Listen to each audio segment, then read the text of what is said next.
Oke, halo semua. Eh, Sekarang kita masuk hari kedua ya untuk sesi mentoring. By the way, Mas Afif belum ada kabar ya untuk ini. Aku Mas tadi pagi sempat ngontak juga nggak ada respon sih Mas. Oke deh, nanti aku coba tanyain ke operasional deh kalau kayak gitu. Soalnya 2 kali beruntun nih nggak datang-datang. Tapi nggak apa-apa, kita lanjut dulu aja. By the way, nah kalau dari teman-teman sendiri udah handle apa aja nih yang udah dikerjain kemarin? Dari DB desainnya kah atau UI reference atau mungkin udah Jira-nya? Kemarin aku itu coba ini si DB design iya, tapi ada yang tabel yang belum sama nyari UI reference-nya juga udah sih Mas. Tapi belum nemu yang cocok aja sih, tapi masih nyari. Oke, sip. Paling kalau gue lebih krusialnya gue lebih kita dahuluin dari DB design dulu ya, karena kalau UI reference kan sebagai referensi aja. Kalau DB design kan nggak udah progresnya udah sejauh mana untuk DB design. Sebentar.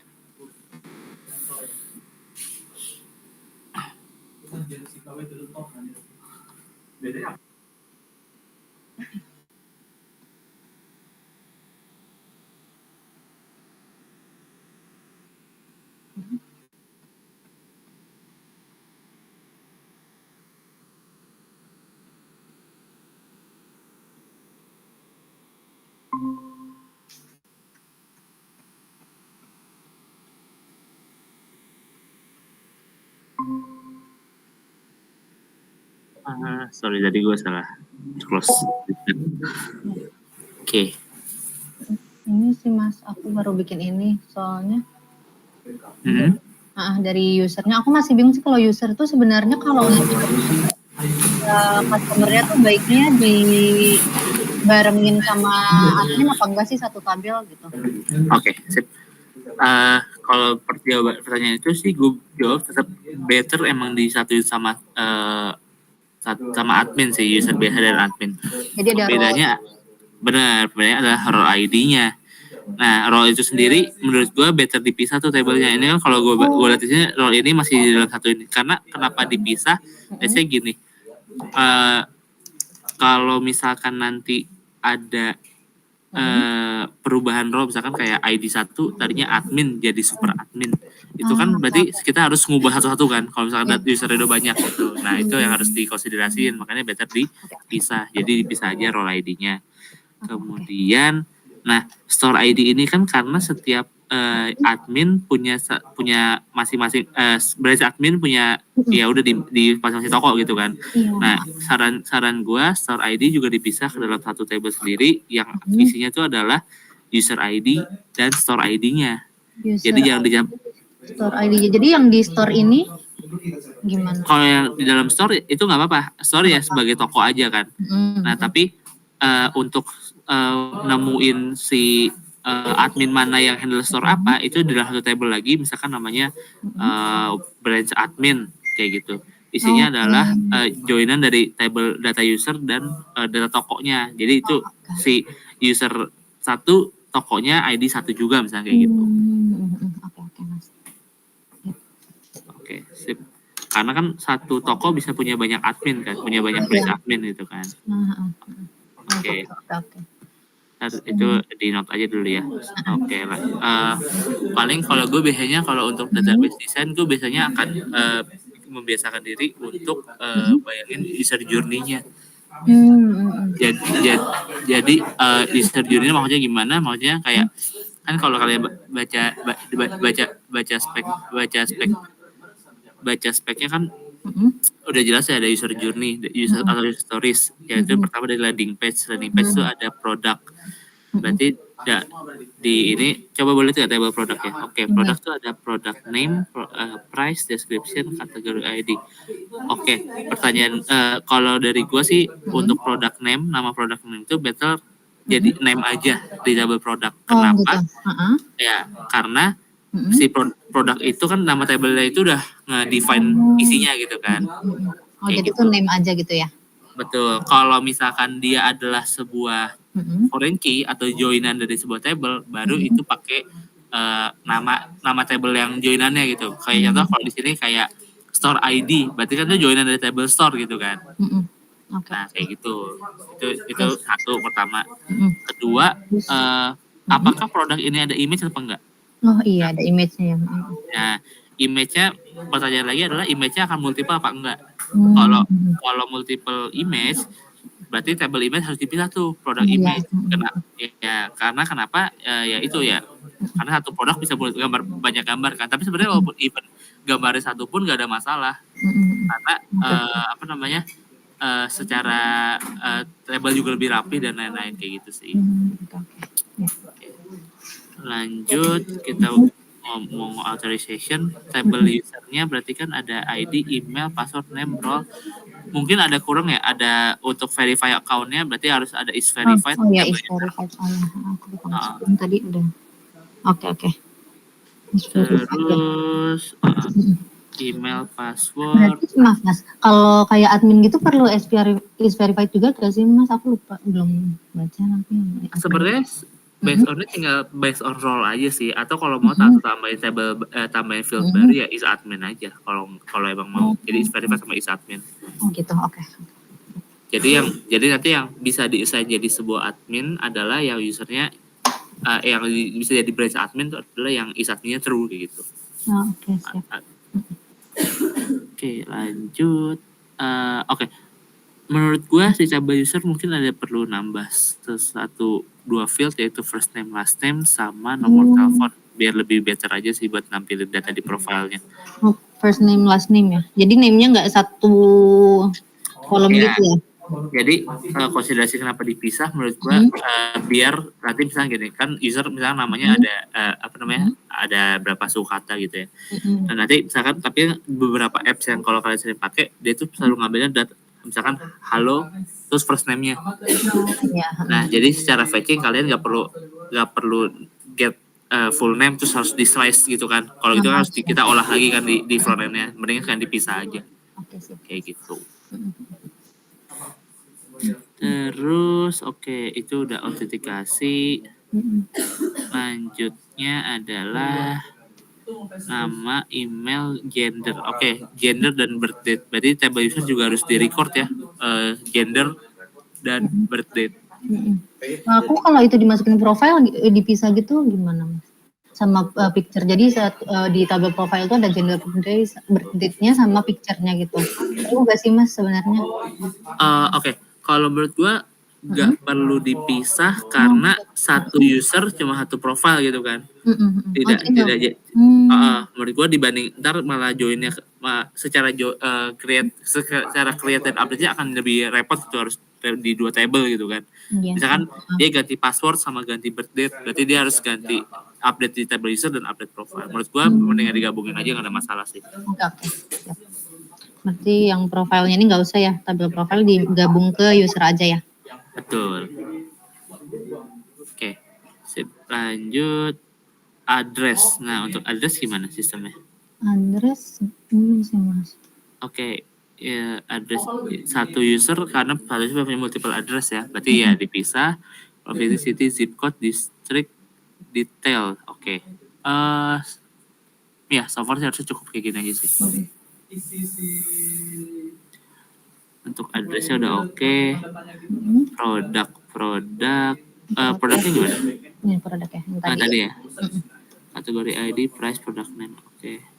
Kategoris juga dipisah. Nah, menurut gue table kategoris harus lebih define sih. Produk kategoris mungkin. Karena siapa tahu nanti ke depannya ada updatean misalkan kayak kategori lainnya gitu kan. Bukan kategori produk dong, misalkan kategori penjualan, kategori apa mungkin ya. Atau kategori toko mungkin ya, itu better lebih di-define nama table lebih jelas, yaitu produk kategoris. Kayak gitu. Lanjut kita ke flow transaction, yaitu add to cart. Sistem add to cart-nya gimana? Jadi kalau aku ntar kayak tiap user itu ada card-nya. Jadi ntar buat kayak masukin produknya itu di cart item, jadi di cart item ada cart ID-nya gitu sih Mas. Oke, iya. Ini udah oke sih, tapi paling mungkin di card itemnya tidak perlu ada user ID. Karena udah dari card ID kan udah ada Oh iya. user ID udah dari based on card kan, kayak Oh iya gitu. benar. Iya. Oke, siap. Oke, sip. Hmm. Nice. Lanjut ke Ordernya. create checkout pas checkout gimana sistemnya? Flow-nya.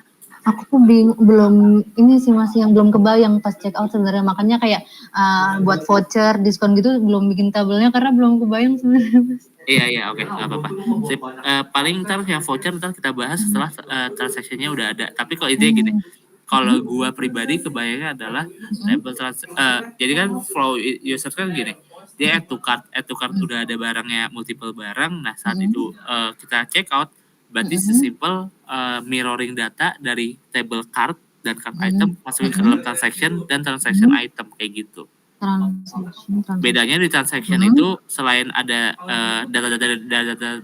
data-data dari cart item, ada juga data invoice number, terus order status, terus order date kayak gitu sih. Jadi itu yang perlu jadi intinya saat dia lakukan checkout, data-data yang di cart item dipindahkan atau di copy ke dalam table transaction kayak gitu. Kalau transaction item itu lebih ke apa nih, Mas? Transaction item sama dengan cart item sih. Oh, cart item ya. Berarti cart item. Oh, oke. Betul. Kenapa dipisah kedua juga?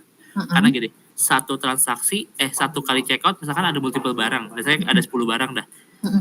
Terus kalau misalkan gak dipisah dalam satu transaction item atau dibuat satu item itu sama dengan satu transaksi, berarti kalau gue punya 10 barang dalam satu satu cart, dan akan sebuat 10 transaksi, dimana harusnya nggak boleh kayak gitu dong. Iya kan?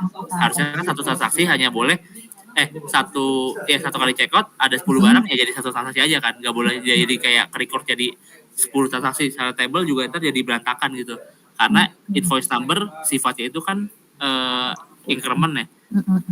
Misalkan kayak invoice number hari ini 1, 2, 3, 4, 5, tapi 1 sampai 5 tuh satu checkout yang sama, itu kan udah nggak boleh tuh. Secara ini juga udah beda banget. Jadi si transaction item ini sebenarnya buat kayak produk-produknya itu ya Mas ya, yang bakal masuk ke dalam transaction gitu. Betul. Bayang ya, jadi sebenarnya kayak mindahin card aja sih. Gitu. Oke. Bedanya ada penambahan kayak order status, jadi kayak itu udah proses terakhir lah, udah bisa diubah status pengiriman, udah ada address pengirimannya juga di dalam satu transaction. Kayak gitu. Jadi di transaction itu nanti ada apa statusnya, ada addressnya itu di dalam transaction. Oh ini nggak namanya order ya? Order ini. Iya order ini bukan ya Mas. Harusnya transaction aja ya maksudnya. Bagaimana? Iya. Kalau gue sih namanya transaction sih. Lebih define aja sih nama table-nya. Oke, status order status dipisah ya table-nya ya, jangan digabungin nanti. Udah bener nih. Tapi paling ya itu aja, tinggal nama foldernya. Oke, lanjut. Flow dari itu kan udah transaction udah. Nah palingnya ya akan agak-agak tricky ya di bagian diskon sih, itu yang harus dibaca lagi. Karena mungkin harus kita harus sepakatin dulu namanya diskon atau promo. Misalkan kalau pakai itu kan karena ada dua nih, diskon atau promo dan voucher. Kan kalau voucher itu di apply oleh user kan, bedanya gitu kan. Kalau diskon atau promo biasanya adalah potongan langsung dari si admin yang input kayak gitu. Itunya sih. Aku boleh nggak mau tadi kurang merhatiin, boleh diulang nggak tadi Mas yang diskon promo? Iya, karena kan fitur diskon kita mau nyebutnya apa nih, diskon atau promo gitu dulu. Diskon atau promo iya. Misalkan misalnya tadi kita sebutnya diskon ya, biar nggak pusing nih. Diskon dulu, oke. Diskon itu adalah nggak bisa ya. Promo, kayak harusnya promo deh, karena promo itu kan ada beli barang satu. Jadi kayak mungkin harus ada promo kategori atau promo type. Itu misalkan promo type-nya buy one get one, misalkan tuh ada promo type-nya ini ada pembelian barang dengan minimal total pembelanjaan tertentu akan diberikan voucher. Berarti promonya adalah apa namanya minimum buy misalkan buy get voucher kayak gitu sih. Jadi kayak menurut gua si table voucher atau si table promo ini harus dipisah sih isinya. Nah promo kategori, tapi gua sendiri juga masih kurang yakin untuk di assign promo kategori ini apakah taruh di satu sama produk, jadi based on produk ID atau gimana, atau mungkin pasangnya ini di pas lagi transaksi kayak gitu. Itu teman-teman cari tahu dulu nih best practice-nya gimana. Tapi menurut gue di antara dua itu, antara ditaruh di dalam produk itu sendiri atau ditaruh di dalam Pas check out itu. iya pas check out-nya kayak gitu. Itu coba dulu aja, dipikirin juga baiknya gimana, cari juga referensinya. Tapi menurut gua kalau gua pribadi gua kan naruh di antara dua table itu sih. Kayak gitu. Oke. Itu sih paling. Paling kalau untuk per-voucheran paling gitu aja sih kalau dari gua. Tapi untuk so far table untuk table flow sampai user journey-nya udah oke, udah aman. Sekarang kita lanjut ke Mas, bentar Mas. Mau nanya. Untuk yang status transaksi itu perlu nyimpan riwayat statusnya nggak Mas? Misalnya lagi diproses, lagi dikirim, atau dalam perjalanan. Benar, itu harus di-record. Makanya order transaction status itu kan isinya kan itu kan diproses, dikirim, tapi jadi pas di dalam table transaction-nya cukup masukin order status ID kayak gitu. Berarti nyimpan riwayat transaksi juga Mas, atau gimana? Nyimpan transaksi ya harus di-record benar. Jadi kan ntar akan ada kebutuhan tarik report kan, di mana tarik report per user gitu kan. Tarik report per user transaction ID based on transaction gitu loh. Jadi user ID 1 misalkan udah berapa kali transaksi gitu kan di dalam aplikasi kayak gitu. Jadi ya benar, kalau ditanya harus di-record, jawabannya ya harus di-record. Buat itu juga, buat filtering juga kan si order statusnya juga harus di-record kan. Maunya kayak ini lagi dikirim, ini sudah diterima, ini dibatalkan, ini itu harus di-record juga kan. Jadi emang harus di-save tuh datanya kayak gitu. Maaf Mas, kalau misalnya kan ntar buat pembayaran ngirim bukti transfer gitu ya. Untuk si bukti transfernya ini tuh baiknya di satu tabel sama transaksi atau gimana Mas? Karena bukti pembayaran pasti cuma satu gambar, disatuin aja nggak masalah sih. Oke, jadi yang aku sih maksudnya kayak receipt ini sih, maksudnya ya bukti transfer. Jadi nggak apa-apa. Ya itu disatuin aja kalau gitu, biar nggak, karena emang emailnya cuma satu kan, dan emang nggak bisa diupdate juga kan. Oke, sip. Lanjut kita ngomong ke udah aman ya user ya ini, atau ada lagi mau dibahas dulu? Sejauh ini itu dulu sih Mas. Ya. Ntar kalau misalkan kedepannya pas lagi develop baru ada apa namanya kan emang harus ada sesuatu yang berubah kayak gue ngomong pertama itu ya normal kok, lumrah juga kayak gitu. Oke, sip. Yang pertama user admin sih secara user pasti akan sama ya. Nah paling yang akan agak beda itu dari product inventory. Admin dapat mengupdate dan menghapus data produk kategori. Berarti kan dia akan mengupdate ke table produk kategori sini, atau sekarang kategoris namanya ya di situ. Terus produk data, berarti dia akan bikin table produk kayak itu udah di handle. Product list ya udah, ini sama sih, saya nge-render hasil dari table produk. Terus aspirasi admin, I want to update product stock. Nah setiap ada perubahan update stock harus disimpan dalam satu data history sendiri. Itu udah dibuat belum ya. Jadi setiap ada penambahan pengurangan sebuah stok itu harus di-record. Itu ada di dalam report, yaitu stock history, product stock history. Jadi ada dua cara perubahan stok jadi pada sistem, yaitu saat penjualan dan update stok manual. Itu pun harus di-record. Misalkan barang A kejual 30 piece sama satu user gitu, berarti kan pengurangan karena penjualan. Ada juga yang barang berkurang karena barang bertambah karena input user cancel gitu, nggak jadi bayar gitu kayak gitu. Jadi table si stock product stock history ini harus lebih ke deskriptif sih. Jadi saran kalau dari gue dari dulu, saran ke yang sebelum-sebelumnya adalah si product stock history ini sebenarnya isi tabelnya adalah product ID, yaitu ID produk yang dituju dan deskripsinya, kuantitinya. Produk ID kan ada quantity ya. Oh nggak perlu, produk ID dan deskripsinya. Maksudnya dia melakukan dia itu pengurangan atau penambahan kayak gitu. Simpelnya kayak gitu ya. Dan itu bisa juga di sort by date sama produk kayak gitu. Sort by date sama filter by date or product kayak gitu. Jadi itu harus tambah satu table lagi tuh, yaitu nge-record ya stock history. Oh ini ya, udah ada ya stock ini ya. Ini bukan sih? Bentar, yang ini iya stok. Ini tuh buat ini sih Mas, ngebedain per store gitu aku. Oh iya. Oke.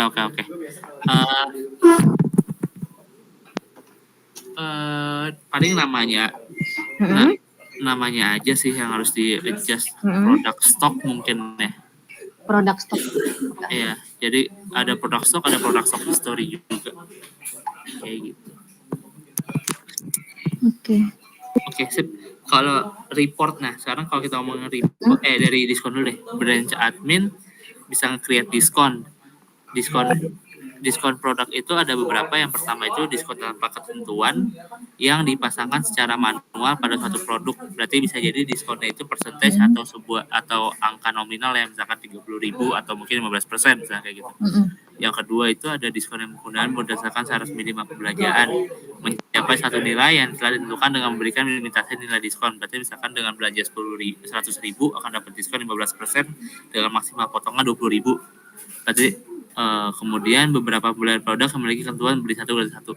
Berarti kalau dari gue baca dari adminnya sendiri, kita bisa bagi jadi 3 kategori nih, yaitu secara manual, secara syarat minimal pembelian, dan ketiga itu adalah buy one get one kayak gitu untuk diskonnya ya. Dan diskon itu harus dicatat sehingga dapat digunakan dalam bentuk laporan. Berarti kalau bentuk laporan berarti harus di-record dalam sebuah transaction tuh. Diskon dapat berpresentasi ataupun nominal, sama kayak tadi gue bilang. Buat satu page sendiri untuk membuat diskon manajemen. Ya berarti table diskon memang harus dipisah. Diskon kategorinya, diskon type-nya apa ya, bisa dibilang kayak misalkan diskon type buy one get one, atau mungkin yang syarat minimum pembelian kayak gitu sih. Karena dan satu lagi yang input manual, jadi kita bisa langsung input juga produk A diskon langsung 30.000 kayak gitu. Dan di sini tidak ada ditulis bahwa diskon ini harus di-assign kayak udah ada ya di atas ya, expired date ya, based on expired date ya. Ya berarti harus di-record juga tuh batas maksimal diskon ini berlaku tuh sampai tanggal berapa kayak gitu. Jadi harus di-record juga di dalam table diskon. Mungkin either diskon type atau diskon kategori sih. Mungkin teman-teman ntar bebas namainnya. Oke. Lanjut sales report ya. Report untuk admin, yaitu support admin dapat melihat rangkuman dari seluruh cabang untuk laporan penjualan. Tetapi branch admin hanya dapat melihat laporan penjualan tokonya sendiri. Ya itu berarti harus ingat ya, harus ada guard juga. Lanjut, laporan penjualan berdasarkan produk, transaction, dan user. Berarti laporan penjualan itu bisa kita lihat laporan penjualan per produk, terus kita bisa lihat semua transaction dan semua penjualan based on user. Jadi kita bisa ngecari dari by user atau per produknya kayak gitu. Kalau report sebenarnya nggak begitu ribet sih, cuman emang akan agak banyak aja joinnya, tapi nggak bakal seribet diskon sih harusnya. Oke, sip. Paling kalau dari gua sih itu aja. Paling ya secara DB design harus di update tadi beberapa yang tadi kita udah discuss. Itu aja sih mungkin. Untuk Jira-nya sendiri udah dibuat belum ya? Jira belum sih Mas. Oke, nggak apa-apa. Dibuat dulu aja apa gimana? Ntar boleh dibuat aja, tapi ntar langsung invite gue aja ya. Nih emailnya gue tag di sini. Ntar kalau misalkan udah buat Jira, boleh invite gue langsung. Oke, untuk UI reference-nya mau dibahas kalian dulu atau masih belum ada yang serak atau gimana? Sebenarnya kalau UI reference tuh biasanya Mas, kalau yang kayak kemarin ditunjukin di Figma itu tuh kayak ada size-nya gitu ya Mas, kalau buat kayak misalnya tombolnya kayak size-nya berapa gitu ya Mas? Apa gimana sih? Betul. Jadi kalau gue bisa ngomongin dikit terkait UI reference-nya paling gini sih. Karena kan biasanya kan kalau kita developer kelihatannya kan based on yang dari Figma, kalau gue pakai Figma ya. Jadi tergantung juga Figma-nya ini base layer-nya tuh berapa, misalkan apakah dia 1920 atau 1440. Nah, biasanya kalau gue sendiri di tim dev sendiri itu kita bikinnya pakai DSL. Itu tapi kan terlalu jauh ya. Tapi menurut gue as long as di tampilan itu enak dan tidak membesar kemana-mana, jadi gini, Figma itu batannya cuma jadi acuan aja, tapi ukurannya itu disesuaikan aja kayak gitu. Kayak gitu. Karena kan kontainer yang dipakai di si hari sendiri kita juga nggak tahu kan kayak gitu. Kemarin sih aku coba buka dulu ya. Ya.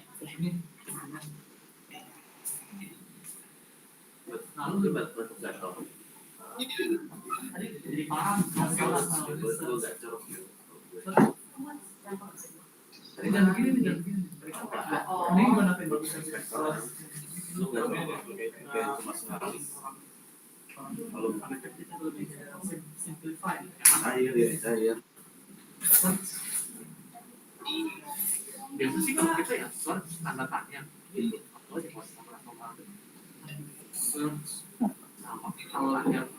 Halo Mas, halo, putus ya. Aku share screen ya Mas, apa gimana ya? Apa linknya aku itu aja Mas? Share screen aja nggak apa? Share screen aja.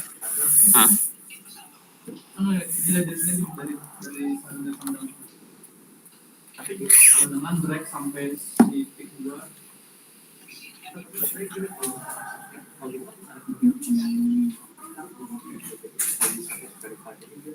Gini sih Mas, kemarin aku nemuin.